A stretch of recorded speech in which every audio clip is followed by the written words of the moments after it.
Hello friends. स्वागत है आप सभी का मेरे YouTube channel learn to earn में। दोस्तों, इस वीडियो के माध्यम से मैं आप लोगों को बताऊंगा कि जो हम CSD के जो कार परचेज करते हैं तो उसके अंदर जो हम डीलर के पास जाके रजिस्ट्रेशन से संबंधित क्या क्या डॉक्यूमेंट्स वगैरह होते हैं उनकी तरफ ध्यान नहीं देते, जिसके कारण हमें आगे बहुत सारी परेशानियों का सामना करना पड़ता है। तो उन्हीं चीज़ों के बारे में मैं इस वीडियो के अंदर बताऊंगा।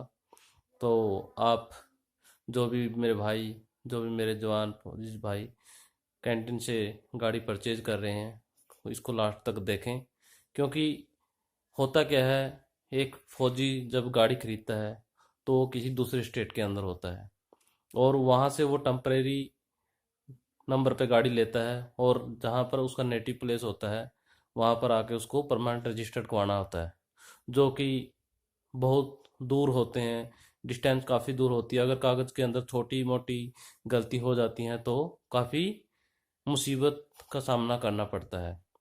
तो चलिए दोस्तों, शुरू करते हैं। और हाँ दोस्तों, अगर किसी मेरे भाई ने मेरे इस चैनल को सब्सक्राइब नहीं किया है तो कृपया करके जो लाल सब्सक्राइब लिखा हुआ एक वर्ड दिखाई दे रहा है उसको क्लिक करके उसको सब्सक्राइब कर दीजिए। और फिर एक उसके तुरंत बाद एक बेल का आइकन आपको दिखाई देगा, तो उस पर भी क्लिक कर दीजिएगा ताकि जो भी मेरी इन फ्यूचर आपको वीडियो आएगी उसका नोटिफिकेशन आपको मिल जाएगा।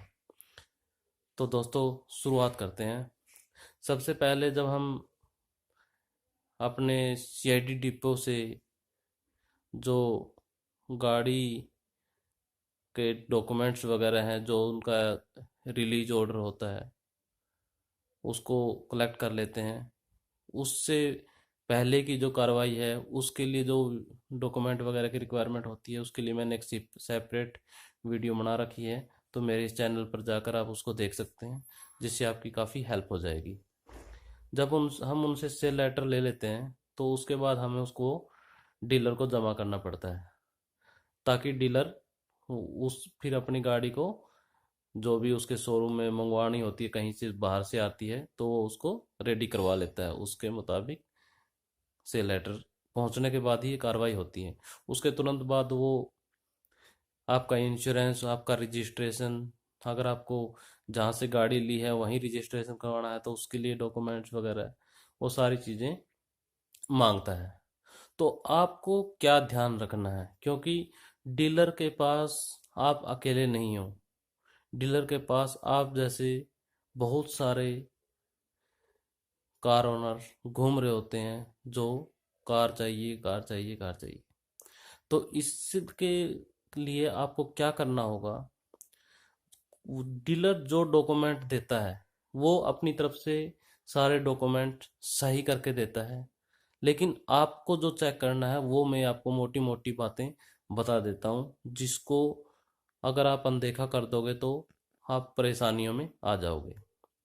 तो नंबर वन जो बात है वो है आपका RTO ऑफिस, जहाँ पर आपको गाड़ी परमानेंट रजिस्टर्ड करवानी है।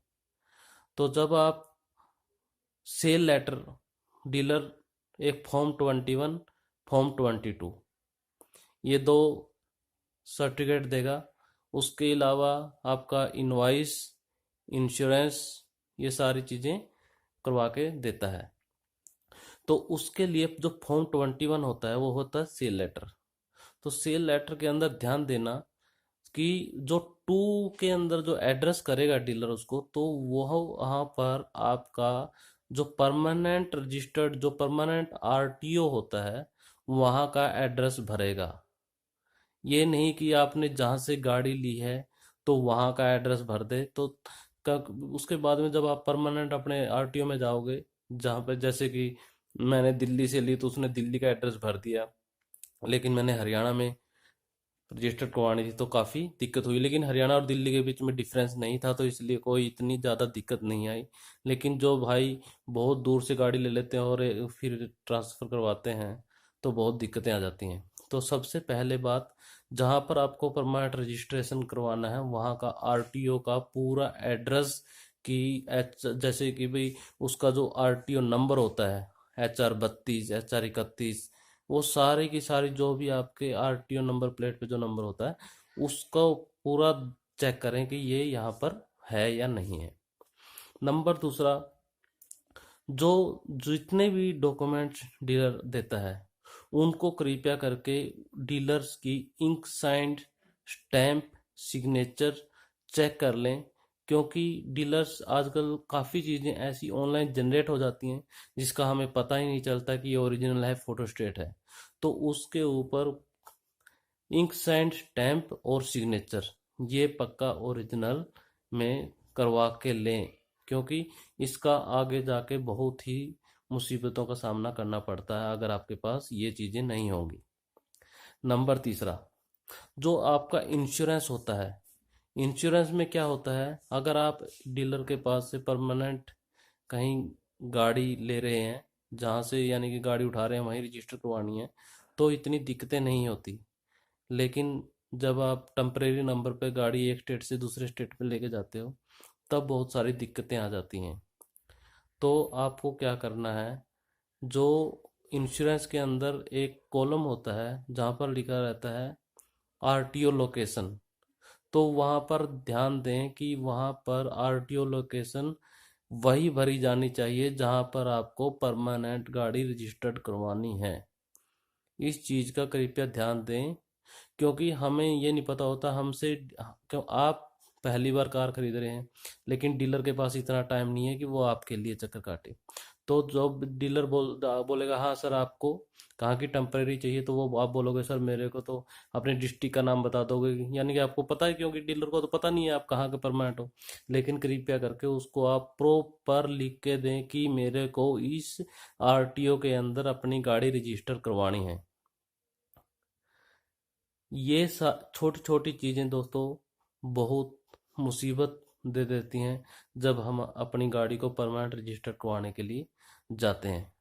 बाकी आरटीओ के अंदर जब आप जाएंगे तो वहाँ पर आपकी गाड़ी पासिंग होती है, चेसिस नंबर को ट्रेस किया जाता है और उसके बाद आपकी फाइल जमा हो जाती है और आरसी, अगर आपके डॉक्यूमेंट बिल्कुल सही हैं तो आरसी आपके घर पर विद इन 1 मंथ के अंदर आ जाती है।